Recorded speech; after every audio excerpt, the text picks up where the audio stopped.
Hi friends, എല്ലാ കൂട്ടുകാർക്കും jazz ടീമിൻ്റെ പുതിയൊരു വീഡിയോയിലേക്ക് സ്വാഗതം. ഇന്നത്തെ എൻ്റെ റെസിപ്പി എന്താണെന്ന് വെച്ചാൽ ഇന്ന് മാങ്ങ കൊണ്ടുള്ള ഒരു അടിപൊളി ടേസ്റ്റുള്ള ഒരു ഏലാഞ്ചിയാണ് ഞാൻ റെഡിയാക്കി എടുക്കാൻ പോകുന്നത്. സത്യം പറയാച്ചാൽ ഇതെൻ്റെ ഒരു ആദ്യ പരീക്ഷണമാണ്. ഈ ഒരു റെസിപ്പി ഞാൻ ആദ്യമായിട്ടാണ് ചെയ്യുന്നത്. എത്രത്തോളം വിജയിക്കുമെന്ന് എനിക്കറിയില്ല. വിജയിച്ച് കഴിഞ്ഞാൽ തീർച്ചയായിട്ടും ഈ ഒരു വീഡിയോ ഞാൻ നിങ്ങൾക്ക് വേണ്ടിയിട്ട് അപ്ലോഡ് ചെയ്യുന്നതായിരിക്കും. ഇത് ഫ്ലോപ്പായി കഴിഞ്ഞാൽ എനിക്കൊന്നും ചെയ്യാൻ പറ്റില്ല. അപ്പോൾ ആ വീഡിയോ എനിക്ക് നിങ്ങൾക്ക് വേണ്ടിയിട്ട് അപ്ലോഡ് ചെയ്യാനും പറ്റില്ല. എന്തായാലും സക്സസ് ആവും തന്നെയാണ് ഞാൻ വിചാരിക്കുന്നത്.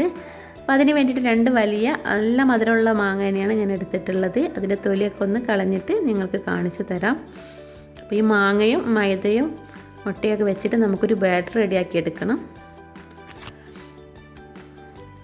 അപ്പോൾ ഞാനിതാ മാങ്ങ തൊലിയൊക്കെ കളഞ്ഞ് വൃത്തിയാക്കി വെച്ചിട്ടുണ്ട്. ഇത് നമുക്ക് ഒരു മാങ്ങ വലിയ പീസാക്കിയിട്ടും ഒരു മാങ്ങ കുഞ്ഞു കുഞ്ഞു കഷ്ണങ്ങളാക്കിയിട്ടും നമുക്കിത് കട്ട് ചെയ്തെടുക്കണം.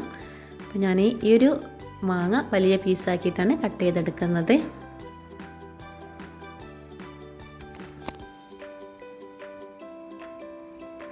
അപ്പോൾ മധുരമുള്ള മാങ്ങ തന്നെ എടുക്കാൻ വേണ്ടി ശ്രദ്ധിക്കുക.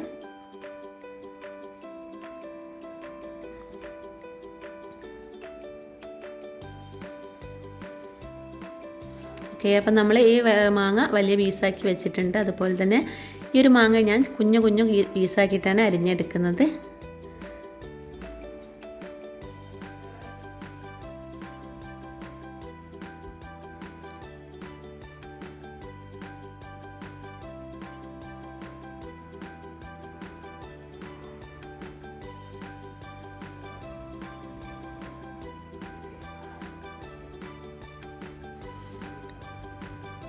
നമുക്ക് മാങ്ങ ഇതുപോലെ കട്ട് ചെയ്ത് കഴിഞ്ഞാൽ നമുക്ക് പെട്ടെന്ന് കുഞ്ഞു കുഞ്ഞു പീസായിട്ട് തന്നെ നമുക്ക് അരിഞ്ഞെടുക്കാൻ പറ്റും.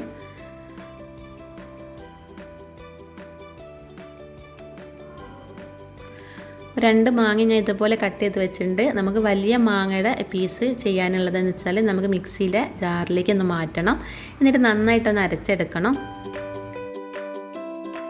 നമുക്ക് നന്നായിട്ടൊന്ന് അടിച്ചെടുത്തിട്ട് വരാം. അപ്പോൾ അടിക്കുന്ന സമയത്ത് കുറച്ച് വെള്ളം ഒഴിച്ച് കൊടുക്കുക. ഒരു 1/2 ഗ്ലാസ് വെള്ളം ഒഴിച്ച് കൊടുക്കുക. എന്നതിന് ശേഷം മാത്രം നന്നായിട്ടൊന്ന് അരച്ചെടുക്കുക. നന്നായിട്ട് തന്നെ അരച്ചെടുക്കണം. എന്നാലും അതിൽ മാങ്ങയുടെ കുഞ്ഞു കുഞ്ഞു പീസായിട്ട് കിടക്കുന്നത് കാണാം. അപ്പോൾ നമ്മൾ അടിച്ചതിന് ശേഷം ഒരു അരിപ്പ് വെച്ചിട്ട് ഒന്ന് അരിച്ചെടുക്കുക. ഇനിയിപ്പോൾ കഷ്ണങ്ങളൊന്നും ഇല്ല എന്നുണ്ടെങ്കിൽ കുഴപ്പമില്ല, എന്തായാലും ഉണ്ടാവും. അപ്പോൾ ഞാൻ അങ്ങനെയൊക്കെ നന്നായിട്ട് അരച്ചിട്ടുണ്ടായിരുന്നു. പക്ഷേ അതിൽ കുഞ്ഞു കുഞ്ഞു കഷ്ണങ്ങളുണ്ടായിരുന്നു. അപ്പോൾ ഞാനൊരു അരിപ്പ് വെച്ചിട്ട് ഇതുപോലെ ഒന്ന് അരിച്ചെടുക്കുന്നുണ്ട്.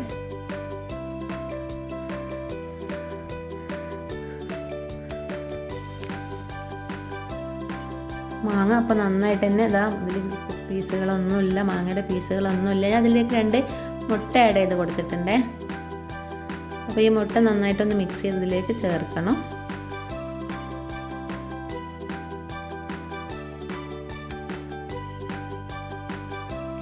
നെക്സ്റ്റ് ഇതിലേക്ക് ചേർക്കുന്നത് 1 ഗ്ലാസ് മൈദയാണ്. ഞാൻ ഈ ഒരു ഗ്ലാസ്സിന് 1 ഗ്ലാസ് മൈദയാണ് എടുത്തിട്ടുള്ളത്. അതും കൂടെ അതിലേക്ക് ചേർത്ത് നന്നായിട്ടൊന്ന് മിക്സ് ചെയ്തെടുക്കുകയാണ്. അപ്പോൾ നമ്മളെ മാങ്ങ നന്നായിട്ട് അരഞ്ഞിട്ടുണ്ടെങ്കിൽ അതിൽ പീസായിട്ടൊന്നും ഇല്ല എന്നുണ്ടെങ്കിൽ നമുക്ക് ഈ ഒരു മുട്ടയും മൈദയും കൂടെ മിക്സിയുടെ ജാറിലേക്ക് മാറ്റിയിട്ട് തന്നെ നന്നായിട്ട് അരച്ചെടുക്കാം. അപ്പം ആദ്യം തന്നെ എല്ലാം കൂടെ ഒന്നിച്ച് നമ്മൾ അരച്ച് കഴിഞ്ഞാൽ മാങ്ങയുടെ പീസ് അതായിട്ട് കിടക്കും. പിന്നെ നമുക്ക് അരിച്ചെടുക്കാൻ പ്രയാസവും അതും മൈദ എല്ലാം കൂടെ അരിച്ചെടുക്കേണ്ടി വരും. അപ്പോൾ എന്തായാലും നടക്കില്ല. അതുകൊണ്ട് ഞാൻ പറയുന്നത് മാങ്ങ ആദ്യം നന്നായിട്ട് തന്നെ ഒന്ന് അരച്ചെടുക്കണമെന്ന്. അപ്പോൾ നമ്മളെ മിക്സ് ഇവിടെ നന്നായിട്ട് തന്നെ ഇപ്പോൾ റെഡി ആയിട്ടുണ്ട്. അതിലേക്ക് ഞാൻ ഒരു 1/4 ടീസ്പൂൺ ഉപ്പ് ചേർത്ത് കൊടുക്കുന്നുണ്ട്. അപ്പോൾ നമുക്കത് മാവ് അവിടെയൊക്കെ മാറ്റി വയ്ക്കാം. അതിന് ശേഷം ഞാൻ ഈ ഒരു പാനിലേക്ക് 1 ടേബിൾ സ്പൂൺ നെയ്യ് ആഡ് ചെയ്ത് കൊടുത്തിട്ടുണ്ട്. നമുക്കിതിലേക്കുള്ള ഏലാഞ്ചിലേക്കുള്ള ഫില്ലിങ് റെഡിയാക്കി എടുക്കാൻ വേണ്ടിയിട്ടാണ്. അപ്പോൾ അതിലേക്ക് അരമുറി തേങ്ങ ചിരകിയതാണ്, അതും കൂടെ ഒന്ന് ചേർത്ത് കൊടുക്കുന്നുണ്ട്.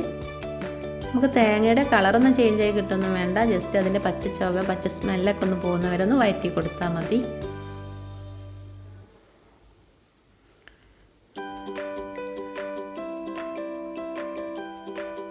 ഞാൻ ഇതിലേക്ക് 2 മുട്ട ഒഴിച്ച് കൊടുക്കുന്നുണ്ട്.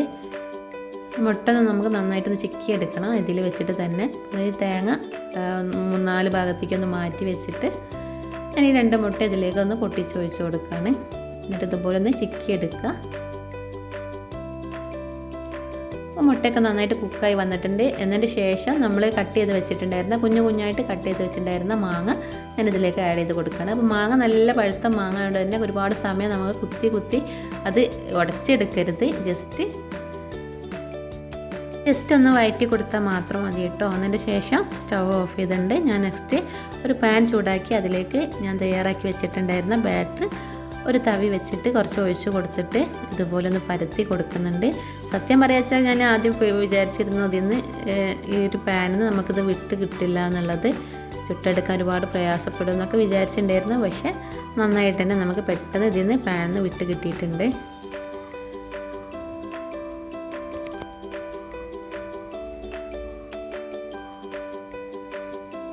സ്റ്റവ് തീയൊക്കെ ഒന്ന് കുറച്ച് വെച്ചിട്ട് വേണം കേട്ടോ ഇത് ചെയ്യാൻ. അപ്പോൾ അല്ലാതെ കരിഞ്ഞു പോകാനുള്ള സാധ്യത ഉണ്ട്, അതുകൊണ്ട് കരിയിച്ചെടുക്കരുത്.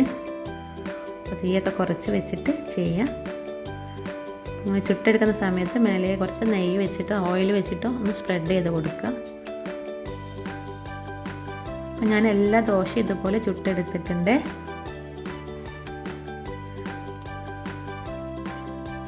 എല്ലാ ദോശയും ഇവിടെ റെഡി ആയിട്ടുണ്ട്. ഞാൻ ഓരോന്നും എടുത്തിട്ട് നമ്മൾ നേരത്തെ തയ്യാറാക്കി വെച്ചിട്ടുണ്ടായിരുന്ന ഫില്ലിങ് ഇതിലേക്ക് ഒരു 3 സ്പൂണോളം ഇട്ട് കൊടുത്തിട്ട് ഒന്ന് റോൾ ചെയ്തെടുക്കുകയാണേ. ഏലാഞ്ചി നമ്മളെല്ലാവരും കഴിച്ചിട്ടുള്ളത് തന്നെയാണല്ലേ. തേങ്ങയും മൈദയൊക്കെ വെച്ചിട്ട് ഏലാഞ്ചി റെഡിയാക്കി എടുക്കാറുണ്ട്. അപ്പോൾ അതിൽ നിന്നൊക്കെ ഒന്ന് ചേഞ്ച് ആയിക്കോട്ടെ എന്ന് വിചാരിച്ചിട്ടാണ് ഞാൻ ഈ ഒരു റെസിപ്പി ചെയ്തത്. ഞാനിതാ എല്ലാം റോൾ ചെയ്ത് ഇവിടെ വെച്ചിട്ടുണ്ട്. ഞാൻ കട്ട് ചെയ്യണേ. നമ്മുടെ അടിപൊളി ടേസ്റ്റുള്ള മാംഗോ ഏലാഞ്ചി ഇവിടെ റെഡി ആയിരിക്കുകയാണ്. എല്ലാവരും ഒന്ന് ട്രൈ ചെയ്ത് നോക്കുക. തീർച്ചയായിട്ടും നിങ്ങൾക്ക് എല്ലാവർക്കും ഇഷ്ടപ്പെടും. അപ്പോൾ വീഡിയോ ഇഷ്ടമായി ലൈക്ക് ചെയ്യാനും കമൻറ്റ് ചെയ്യാനും ഷെയർ ചെയ്യാനും സബ്സ്ക്രൈബ് ചെയ്യാനും തൊട്ടടുത്ത ബെല്ലൈക്കൺ കൂടെ ക്ലിക്ക് ചെയ്യാനും മറക്കരുത്. നെക്സ്റ്റ് നല്ലൊരു വീഡിയോ ആയിട്ട് വീണ്ടും കാണാം. Thank you for watching.